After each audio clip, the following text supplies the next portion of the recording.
আশ্বাস আমি এখানে এসেছিলাম 86 আগুনলা করে যখন এই সময় আমি পঁচিশে কাজে এসেছিলাম। এখান থেকে আমি রিটায়ার মানে এখান থেকে বলছি টার্মিনাল বি থেকে যাই টার্মিনালে, ওখান থেকে আমি রিটায়ার করে সিনিয়র টার্মিনালে যাই। কিন্তু উপহারটার সঙ্গে আমি আসলে উপহারটা পেয়েছি বা সবসময় আমি যখন বদিয়াতে ছিলাম প্রতিটা মুহূর্তে উপহারটাকে জিজ্ঞেস করতাম কি করতে হবে, ওটা কি করতে হবে, ওটা সবসময় গায়ে না। ওটা সবচেয়ে বড় একটা গুণ।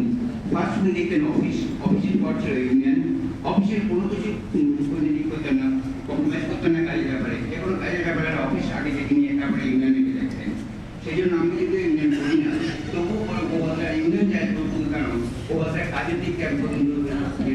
এই জন্য আমি রিটায়ার হওয়ার পর আজ থেকে 2 বছর আমি রিটায়ার হয়ে গেছি, তবু ওভারটা হিসেবে আমি ওভারটা আমার কর্মকে জানাই।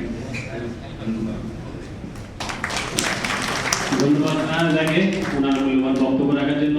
এরপর আমি সন্ন্যাসীচরণ নায়ককে মঞ্চের দিকে আসতে অনুরোধ করছি দুটি কথা বলার জন্য।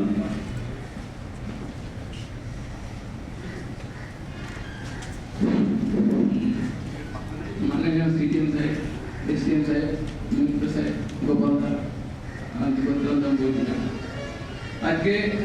এবং বিপদ দা অবশ্যই আমাদের সভা আমরা এসেছি। কারণ বিপদ দা সম্বন্ধে একটু একটা কথা বলি। বিপদ দা কাজই তো অমায়িক ব্যবহার। কাজ বলতে গেলে একদিন একটা আমার কথা বেশ মনে করছে, একটু শেয়ার করি।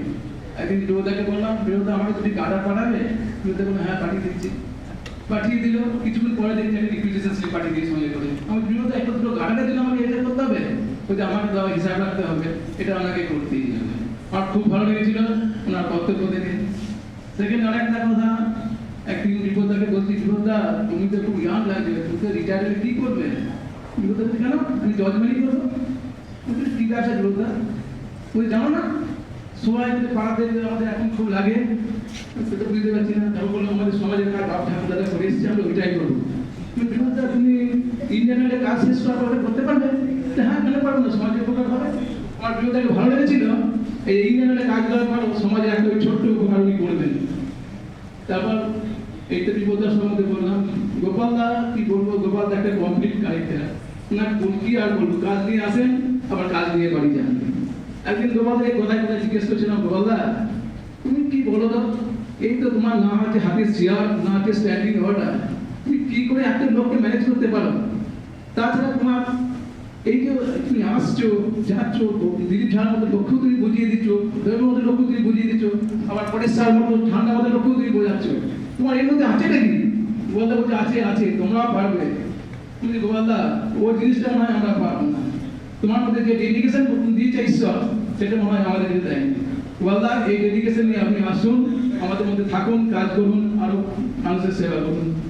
আর একটা কথা, কমপ্লিট ক্যারেক্টার বললাম এই জন্যই, ওনার সাথে গিয়েছিলাম 2-1টা ট্যুরে আমি গিয়েছিলাম, বড় ট্যুরে, খুব ভালো লেগেছিল। ওনার যে মাতৃভক্তি আমাকে অভিভূত করেছে, এটা দৃষ্টান্ত হয়েছে আমার কাছে।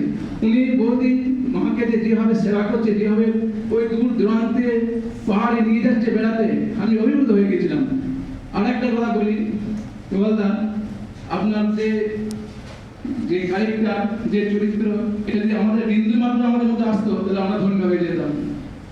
আর এই সকলের সাথে বলি, বিপদা আমাদের যতটুকু ক্ষমতা আপনি আসবেন, আপনাকে সাহায্য করবো, যথেষ্ট সাহায্য করবো ইন্ডিয়ানের ক্ষমতা অনুযায়ী। আর গোপালদার ক্ষেত্রে উল্টো কথা বলবো, গোপালদা আপনি আসুন, আমাদেরকে সাহায্য করুন, আমাদেরকে গাইড করুন। সবাই ভালো থাকুন, মোদি ভালো থাকুন, নমস্কার।